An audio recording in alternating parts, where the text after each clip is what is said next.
ODM at 20 nini to gikoro onge mar jakom. Bineno ka chama dhi motegno koso odhi barore diere ka. Koso wach mar ODM at 20 ni madhi nyiso ni to chama chomo kanye. Luore gi gima jotelo wacho. Ingeni ODM and a popular movement and chama more mind focused kuom jopiny. So jopiny, as long as one tier chambwa ni the siko. Also adwa manaeko sentiments mawinjo prior.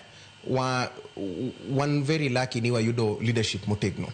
Party leader Dr. Oburu Oginga wan toke kabisa nikech ose demonstrate ni onya kelo kwee gi stability kwa party. Ki contraste gi Jacob Machama, Governor Wanga, ma very particular kaka run the day-to-day affairs mag party. There's a ray of hope ni party ni as long as wasiko kawa support our leaders party ni this equal to asene no a new rejuvenation